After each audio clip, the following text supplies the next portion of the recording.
রাজনৈতিক দলগুলোর সঙ্গে সরকারের ধারাবাহিক সংলাপে ডাক পড়ছে না জাতীয় পার্টির।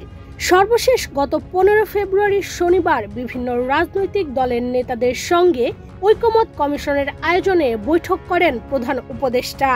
সেখানে নির্বাচন সংস্কার সহ নানা বিষয়ে রাজনৈতিক দলগুলো মতামত তুলে ধরে।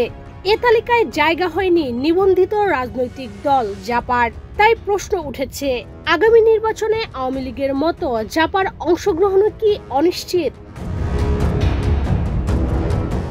2008 সালের নির্বাচন ঘিরে আওয়ামী লীগের সঙ্গে মহাজোট গঠন করে জাতীয় পার্টির চেয়ারম্যান হুসেইন মোহাম্মদ এরশাদ।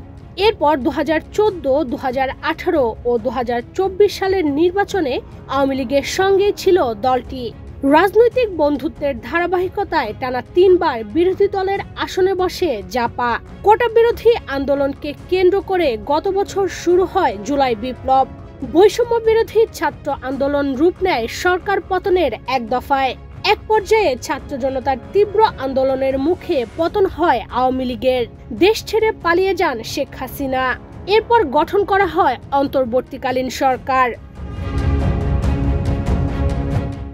গত বছরের 5 অগাস্টের পর থেকেই আওয়ামী লীগের নেতাদের গ্রেফতার শুরু হয়। তেমনি দলটি নিষিদ্ধের দাবি দিন দিন জোরালো হচ্ছে।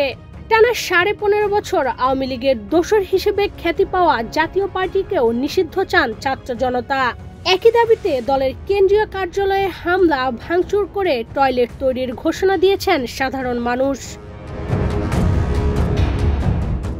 নতুন সরকার গঠনের পর ডক্টর মোহাম্মদ ইউনূসের নেতৃত্বে রাজনৈতিক দলগুলোর সঙ্গে ইতোমধ্যে কয়েক দফা সংলাপ হয়েছে।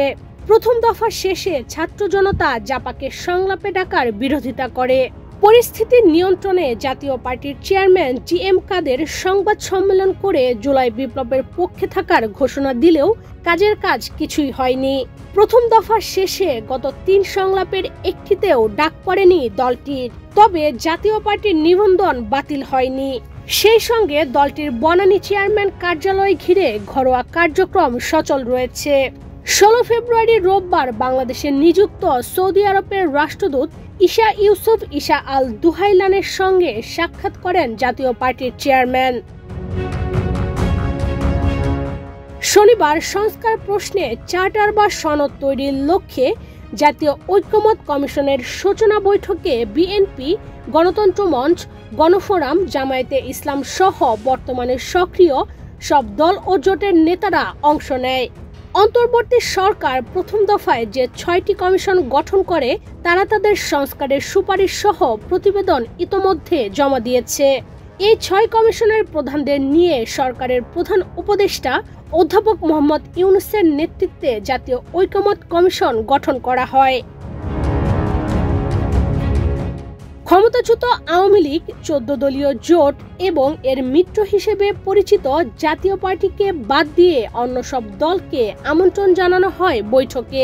ধারাবাহিক সংলাপে জাপাকে বাদ দেওয়ায় দলটি আগামী নির্বাচনে অংশ নিতে পারবেন কিনা এ নিয়ে রয়েছে নানামুখী গুঞ্জন। যদিও দলটির নেতারা বলছেন নির্বাচন কমিশনের নিবন্ধিত তালিকায় রয়েছে জাপার নাম, তাই নির্বাচনে অংশগ্রহণে কোনো বাধা নেই। অনেকেই বলছেন জাপান নির্বাচনে অংশ নিলেও ছাত্র জনতার নেতিবাচক মনোভাবের কারণে দলটি কোণঠাসা অবস্থায় থাকবে। এ কারণেই নির্বাচনে আসানুরূপ ফলাফল না পাওয়ার সম্ভাবনাও বেশি। তাছাড়া দিন দিন রাজনৈতিকভাবে মিত্রহারা হচ্ছে জাতীয় পার্টি। ইশরাত চৈতি, বাংলাদেশ প্রতিদিন।